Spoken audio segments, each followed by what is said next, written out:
तयार झाली आपली ताकाची कढी. खूप छान लागते. मी पातळ बनवते. काही लोक जास्तीचं बेसन पीठ घालून ते घट्ट बनवतात, पण मला ती आवडत नाही. पातळच कढी भजीसोबत किंवा बटाट्या वड्यासोबत छान लागते. तर करून बघा. आवडल्यास लाईक, कमेंट आणि सबस्क्राईब करायला विसरू नका फ्रेंड्स. हॅलो फ्रेंड्स, कसे आहात? आज मी बनवते कढी. कढी म्हणजे ताकापासून बनवली जाते. माझ्याकडे दही होतं. दह्यामध्ये मी पाणी घातलं आहे.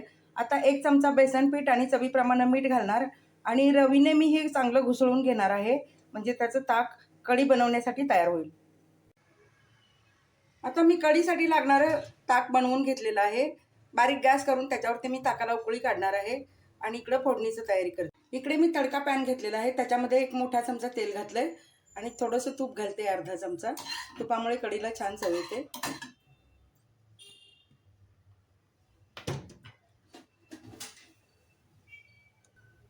आता जिरं मोहरी घालते, हिंग. जिरं मोहरी तडतडलं की लगेच घालूया लसूण. लसूण मी कट करून घेतलेला आहे, बारीक ठेचलेलं नाही आहे, कट करून घेतला. कढीपत्ता, हिरव्या मिरचीचे तुकडे, हळद. असं छान तडका तयार करून घेऊया. आता तडका छान तयार झालेला आहे. आपण कढीवरती म्हणजे कढीला जे ताक बनवलं होतं ना त्याच्यावरती घालूया. हे बघा, तडका छान बसलेला आहे, मस्त दिसतंय. आता उकळी आली की आपण गूळ, थोडीशी साखर एवढंच घालायचं आहे. झाली आपली कढी तयार.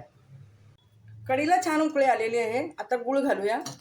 गुळामुळं खूप छान अशी गोड आंबट चवीची कढी तयार होते आणि खूप छान लागते. आज मी बनवणार आहे वडे. वड्यासोबत मी कढी केलेली आहे. कढी आणि बटाटे वडे खूप छान लागतात. एकदा करून बघा. अशा प्रकारे मी कढी तयार करून घेतली. कढीसोबत बटाटे वडे बनवले आणि पावाला तूप लावून शेकून घेतलेले आहेत. खूप छान लागतात.